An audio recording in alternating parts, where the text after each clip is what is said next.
Walmart credit card applications get denied mostly because of credit history, income verification issues, or too many recent credit inquiries, not because of small mistakes in the form. By the end, you'll know the most common denial reasons, what Walmart and Capital One actually look at during approval, and the exact steps to improve your chances before reapplying. Here's how it works. First, the Walmart credit card is issued by Capital One, so approval is based on Capital One's underwriting rules, not Walmart itself. That means your credit profile is checked for risk, recent borrowing activity, and payment history across your existing accounts. If you get denied, the first thing to do is check the denial letter. Capital One is required to send an explanation, and it usually points to one main reason like insufficient credit history or high credit utilization. Credit utilization is just how much of your available credit you are currently using. If your balances are high compared to your limits, it signals risk, even if you pay on time. Now here's the part most people skip. If your denial was due to limited credit history, applying again immediately usually won't help.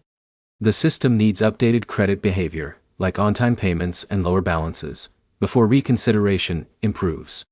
If it was due to high utilization, paying down existing credit card balances before reapplying can make a noticeable difference in your profile.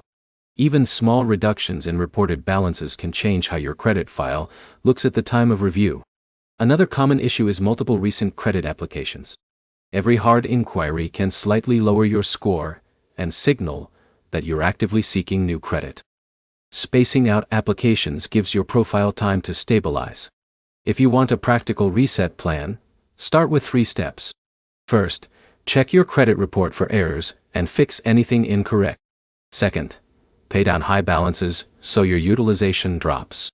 Third, wait a short period before reapplying so your credit file reflects those changes. Also, consider whether you applied for the Walmart Rewards Card or Walmart Store Card, because approval criteria can differ slightly depending on the version you selected during application. The key idea is simple. Denials are usually based on credit behavior patterns, not the application itself. To sum it up, Capital One makes the approval decision.